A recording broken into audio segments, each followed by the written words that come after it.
আজকে আমরা আলোচনা করব উড়িষ্যা বিধানসভা 2024 সালের নিয়ে আলোচনা হবে। এখানে 24 বছরের অবসর ঘটলো, শাসনের অবসর ঘটলো নবীন পট্টনায়েক জেপি জনতা পার্টি দলের।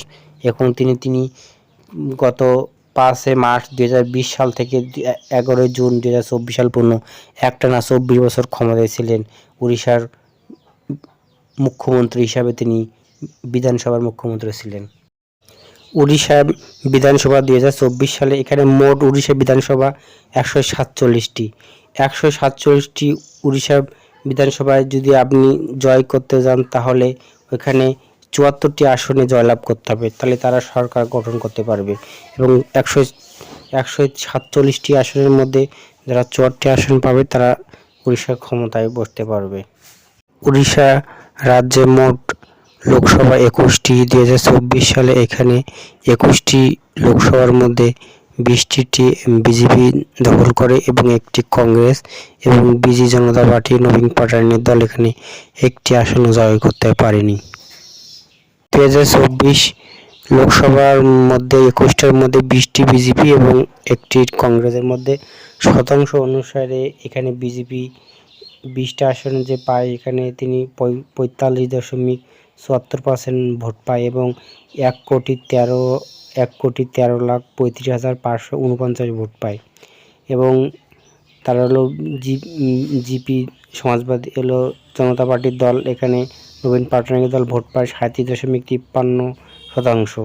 তিনি এখানে ভোট পান তিনি 93,82,711 ভোট। কংগ্রেস এখানে ভোট পায় 12.52%, 31,30,056 ভোট পান তিনি কংগ্রেস।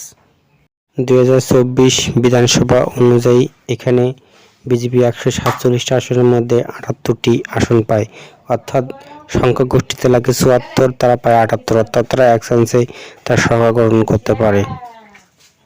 তারপর নবীন পট্টনায়েক দল তারা এখানে ভোট পান 51টি সিট পান,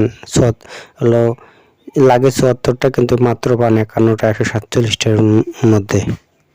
এবার কংগ্রেস এখানে ভোট পায় 2024 সালে বিধানসভায় মাত্র 14টি আসন এবং লোকসভায় একটি আসন পায়।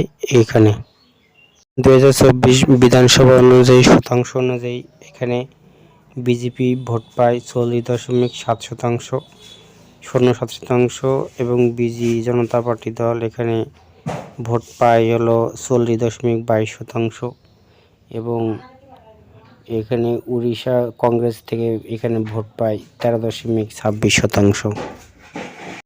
এখানে 2024 বিধানসভায় 78টি আসন নিয়ে এখানে বিজেপি ক্ষমতা দখল করে। 24 বছরের ক্ষমতা থেকে অবসান ঘটায় নবীন পট্টনায়েক দলকে এবং এখানে বিজেপির থেকে মুখ্যমন্ত্রী হিসেবে শপথ গ্রহণ করেন মোহন চরণ মাঝি, উড়িষ্যার 16তম মুখ্যমন্ত্রী হিসাবে। এবং একসময় কিন্তু মুখ্যমন্ত্রীর বন্ধু হিসেবে পরিচিত ছিল বিজেপি, সেই বন্ধুই কিন্তু বিজেপির পক্ষ থেকে ওদেরকে পিঠে ছুরি মারে। অর্থাৎ আমার চ্যানেলটা যদি আপনাদের ভালো লাগে সাবস্ক্রাইব করে রাখবেন নিয়মিত তথ্য পাওয়ার জন্য। ধন্যবাদ।